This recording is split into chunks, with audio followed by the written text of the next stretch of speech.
አብሮነት አብሮነት አብሮነት አብሮነት አብሮነት አብሮነት አብሮነት አብሮነት አሲካ ክፍል 2 ቆንጆ ነች ያገባት ሁሉ ሸሂድ ነው። የአብዱላህ ኢብኑ አቡበክር አልስዲቅ ረዲየላሁ ዐንሁ ሚስት ከባሏ የሚመጣላት አንዳንድ ምልክቶች ከቀን ወደ ቀን እያስጨነቃት ይሄዳል። በቅርቡ ሳልሞት አልቀርም ማለት ምን ማለት ነው? የሰው ልጅ በዚህ ለጋ እድሜው ካለምንም በሽታ የሚሞትበትን ቀን መቃረቡን የሚሰማው ከመቼ ጊዜ ወዲህ ነው? የአብደላ ሚስት ጭንቀቱ በዛባት። አብደላ ጠላቶች ይኖሩት ይሆን? እሺ ከሆነ ለምን መዲናን አንለቅም በማለት ከራሷ ጋር ትሟገታለች። አብደላህ ኢብኑ አቡበክር አልስዲቅ ከውጭ ሲመጣ ያ የነበረው ጨዋታና ደስታ ከቤቱ ተኖ በምትኩ ሐዘንና ውጥረት ሰፍኖበታል። የአብደላ ንግግር አንድ ጥያቄ ላይ አተኮረ።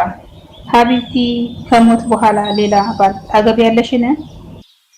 እስቲ ቃል ግቢልኝ ከኔ በኋላ ሌላ ባል እንዲነካሽ በፍጹም አልፈልግም፣ ፈጽሞ አያስደስተኝም ይላታል። ነገር ግን የአብደላ ሚስት ችግሯ ይህ አይደለም። ችግሯ ከአብደላ ጋር ያላት ትዳር፣ ፍቅር፣ መተሳሰብ እና መተዛዘን ለምን ይቀጭ የሚል ነበር። ከነቢያችን ሂጅራ በ8ኛው ዓመት ረሱል ሰለላሁ ዐለይሂ ወሰለም ጣይፍን ሊወሩ ነው የሚባል ወሬ ብቻ ሳይሆን እንዲያውም ለጂሃድ ሰው እንዲዘጋጅ ከፍተኛ ጥሪ ይደረጋል። ሰሃባዎች፣ መሃጅሮችና አንሳሮች የተውጣጡበት መሪው ረሱል ሰለላሁ ዐለይሂ ወሰለም የሆኑበት በ12000 የሚገመት ከፍተኛ ጦር ይዘጋጃል። ከጦሩም ውስጥ አንደኛው አብዱላህ ኢብኑ አቡበክር አልስዲቅ ነው። ያቺ ታሪካዊ ቀን አብዱላህ ኢብኑ አቡበክር አልስዲቅ ከሚስቱ የሚለይበት ቀን ከተፍ አለ። የአብደላህ ሚስት በባሏ ውስጧ ማንሰላሰል ጀመረች። ያ የአብደላህ አሁን ገባኝ። ይሄማ ማንም ወታደር በጦርነት ላይ የሚሰማው ስሜት ነው። ነገር ግን ምንም ሳትሆን እንደምትመለስልኝ እርግጠኛ ነኝ በማለት ራሷን አጽናናች። ያቺ የአብደላ ለመጨረሻ ጊዜ ሚስቱን የሚያይበት፣ እርሷን ባሏን ለመጨረሻ ጊዜ የምታይበት ሰዓት መጣች። አብደላህ ኢብኑ አቡበክር አልስዲቅ ሚስቱን አይኗ ውስጥ ማየት አልቻለም። እንባ አይኑን ጋረደው። ይህን ጨረቃ የሚመስለው ፊቷን ለመጨረሻ ጊዜ ለማየት ሞከረ። የአይኑ ላይ እንባ አልተባበረውም። መሰናበት ሳይሆን የያዘው ስሟን ብቻ ነበር የሚጠራው። ኑዛዜም አልነበረውም። በልቡ ግን ብዙ እያለ ነው። ሌላ ባል አታግቢ፣ አላህ ወፍቆኝ ሸሂድ ከሆንኩ ጀነት ውስጥ እጠብቅሻለሁ። ማሻአላህ እንዴት ደስ ይላል። ሚስቱም ራሷን ሰብሰብ አድርጋ የአይኗን፣ የልቧን፣ የምላሷን ጉልበት አሰባስባ እንደ ሰማመን ባለበት አንደበት አንድ ጥያቄ ትጠይቀዋለች። ግን ትመለስልኛለህ አይደል? ሂደህ እስክትመለስ ናፍቆቱ ስለሚያስቸግርህ ነው እንዲህ ተረብሸህ የምታነባው ትለዋለች። አብደላህ የዚህን ጥያቄ መልስ ለመመለስ አቅም ሆነው ጊዜ አልነበረውም። ጦሩ ሊንቀሳቀስ ነው።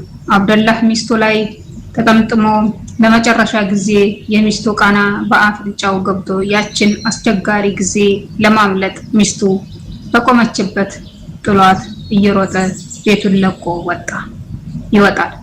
አሁን ሚስቱም ምላሷ ላይ የነበረው አብደላ ነበር። ይህ ወረራ ከአንድ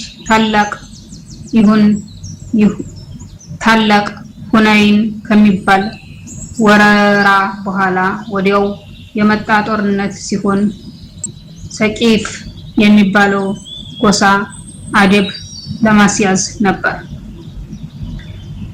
በጣይፍ ውስጥም ሲቅፎች ምሽግ ሰርተው ማንም እንዳይደርስባቸው የጣይፍን ከተማ በአጥር አጥረው ለዓመት የሚበቃቸውን ስንቅ አስገብተው የጣይፍን በር ዘጋግተው ቁጭ ብለው ነበር። የሙስሊሞችንም ጦር እያንቀሳቀሰ የነበረው ኻሊድ ኢብኑ ወሊድ ሲሆን ነብያችን አለይሂ ሰላቱ ወሰላም ጣይፍን ከ15 እስከ 18 ቀናት ከበዋቸው ቆይተው ነበር ይባላል። ሰቂፎችም ጣይፍ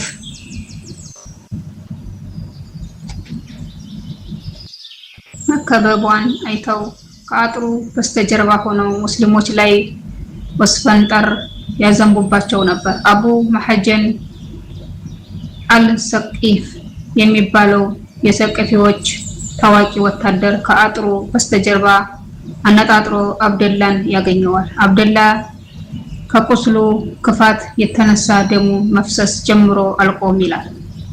ብዙም ሳይቆይ አብደላ ያኔ ለአባቱና ለሚስቱ እንዳለው ለዱንያም ለአሄራውም ተግቶ ሊሰራ ቃል የገባው ህይወቱን ለፊስቢላህ በመስጠት ቃል ኪዳኑን ያስከብራል።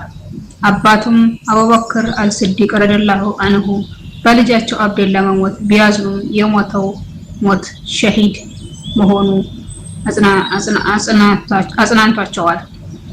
ነገር ግን የአብደላህ ሚስት ኸበሩ እንደደረሳት ለቅሶዋን የሚያቆመው ጠፋ። በለቅሶ ላይም ለባሏ ያላትን ፍቅርና ውዴታ ከእርሱ መለየቱ መክበዱን የሚገልጽ ግጥም መግጠም የመዲናን ህዝብ አላቀሰች። አሁን በልቧ አብደላ ላይ የነበራት እምነት ከፍ አለ። አብደላ አልዋሽም፣ መሞቻውን አውቆ ነበር። እኔ ነኝ ግን ያልገባኝ አለች። ለአብደላም የገባችለትን ቃል ኪዳን ለመጠበቅ 1 ወር ለጋብቻ እንዳይጠይቀኝ አንድ ወንድ ለጋብቻ እንዳይጠይቀኝ በማለት ከባሏ አብደላ ኢብኑ አቡበክር ስዲቅ ጋር ያሳለፈችውን ፍቅርና መተዛዘን እንዲሁም ልዩ ትዝታዎችን በማስታወስ ቆየች። ኢኽዋኒ ወአኽዋኒ ይህች በታላቅ የሸሂዶች ቂሳ ታሪክ ውስጥ የገባች ሴት ስሟ ማን ነው? አቲካ ስትባል ቅጽል ስሟ የሸሂዶች ሚስት ነው። የሸሂዶች ሚስት አሁንም አቲካን የሚያገባው ሸሂድ ነው ማለት ነው። አቲካ ባሏ ሸሂድ ሆኖ ከሞተባት በኋላ የሐዘንን ቀናት በመጠኑ እየተቋቋመች ከባሏ አብደላ ጋር ያሳለፉትን ውስን ቀናቶች እያስታወሰች ተጽናንታ ነበር። በዚህ ላይ እንዳለች በፍጹም የማትጠብቀው ነገር ይከሰታል። ከአብደላ በኋላ በፍጹም አንድ ሰው አገባለሁ ብላ አልጠበቀችም።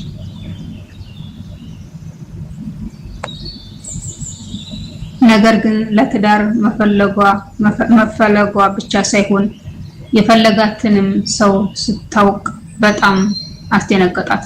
ምንም ቆንጆ ብትሆንም አኽላቋና ዲና ማንም ወንድ ቢማርክም ይህን ያህል ተካብዶ ከሰሃቦች ውስጥ በመጀመሪያው ሰፍ ውስጥ ከሚገኙ ብርቅና ድንቅ ከሆኑት የእስላም መሪዎች ውስጥ አንድ ሰው የሚያስታውሳትም አልመሰላትም። ይህን ሰሃባ ማግባት በምን እድሏ ነበር። ነገር ግን ለአብደላ ከእርሱ በኋላ ሌላ ወንድ ላታገባ ቃል መግባቷን ምን ልታደርግ ነው? ላገባ እንኳን ብላ ብትወስን አብደላ ሸሂድ ሆኖ ከመሞቱ በፊት ሌላ እንዳታገባ ቃል ሲያስገባት የሰጣትን በፍራፍሬና በአትክልት የተሞላበትን መሬት ምን ታደርገው? እኚህን ቃላት ሰሃባ በሚናገሩት ንግግር አላህ አላሳፈራቸውም። ደግፋቸው ወህይ አውርዶ በቁርአን ውስጥ ለዘላለም ይታወሳሉ። እሷን ግን ለትዳር ፈለጓት። እንዴት እንቢ ትበላቸው? እንዴት ታሳፍራቸው? የአቲካ ሐሳብ ተበታተነ። ውድና የተከበራችሁ ወደ ቻናሌ ቤተሰቦች በሀገርም በውጭም ያላችሁ ሰላማችሁ በዚህ ትርፍርፍ ይበልልኝ እያልኩኝ ለቻናሉ አዲስ የሆናችሁ ላይክ ሰብስክራይብ እያደረጋችሁ ቤተሰብ ይሁኑ። ነባር ሆናችሁ ላይክ ሼር በማድረግ ተባበሩኝ።